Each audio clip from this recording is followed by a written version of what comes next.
প্রথমে বলেছে যে আমরা অনেকগুলি প্রশ্ন করব, জবাব দিবেন, তারপরে আপনি বক্তব্য রাখবেন। তো প্রশ্ন করলো ফ্রি স্টাইল, যে প্রশ্ন করলো জবাব দিতে থাকলাম। এক আরব প্রশ্ন করলেন যে আপনি পৃথিবীর বহু দেশ ঘুরলেন বলে শুনলাম, পৃথিবীতে ইসলামের পূর্ণাঙ্গ রূপ এখন আর কোথাও নাই। কোথাও আছে আধা, কোথাও আছে 12 আনা, কোথাও আছে 10 আনা, কোথাও আছে 4 আনা, কোন জায়গায় মোটেও নাই। ইসলামের পূর্ণাঙ্গ ইসলাম, কোরআনের পূর্ণাঙ্গ আইন পৃথিবীতে কোথায় সর্বপ্রথম কায়েম হবে বলে আপনি মনে করেন?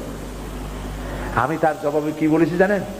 আমি জবাব দিলাম, হাজার হাজার লোক সেই হলের মধ্যে ছিলেন। আমি জবাবে বললাম, গোটা পৃথিবী ঘুরে, এই পৃথিবীর বহু দেশ ঘুরে আমার যে রিডিং এবং অবজারভেশন, তাতে আমার মন বলে পৃথিবীতে আপনি ঠিকই বলেছেন, পৃথিবীতে কোথাও পূর্ণাঙ্গ ইসলাম নাই। 14 আনা, 12 আনা, 8 আনা এরকম আছে, পূর্ণাঙ্গ নাই। পূর্ণাঙ্গ ইসলাম পৃথিবীতে হবে ইনশাআল্লাহ। তবে যেখান থেকে শুরু হবে বলে আমার বিশ্বাস, সেটা আমার প্রিয় জন্মভূমি 56,000 বর্গ মাইলের দেশ, আমার প্রিয় জন্মভূমি বাংলাদেশে সর্বপ্রথম কোরআনের রাজ কায়েম হবে ইনশাআল্লাহ।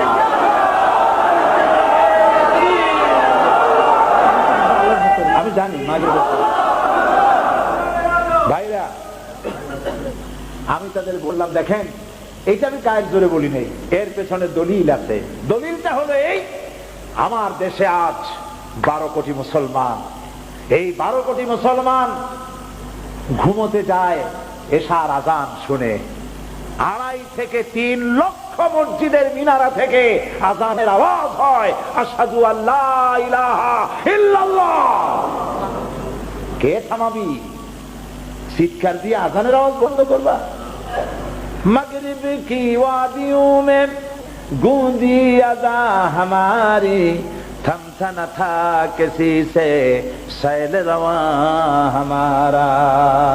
প্রাচ্য প্রতীচ্ছে, অন্তরিক্ষে, বাতাসে, ইধারে, পাহাড়ে, পর্বতে, সমুদ্রের ঢেউয়ে রণিত, অনুরণিত, ধ্বনিত, প্রতিধ্বনিত হবে আশহাদু আন্না মুহাম্মাদার রাসূলুল্লাহ।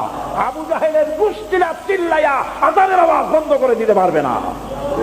আল্লাহু আকবার। এই 2.5 থেকে 3 লক্ষ মসজিদের মিনারা থেকে এশার আজান শুনে 12 কোটি মানুষ রাতের বেলায় ঘুমোতে যায়। আর বাংলার 12 কোটি মানুষ এই 2.5 থেকে 3 লক্ষ মসজিদের মিনারের আজানের আওয়াজ শুনে তাদের ফজরে ঘুম ভেঙে যায়। আমার মুসলমান বাংলাদেশে লক্ষ লক্ষ মাদ্রাসা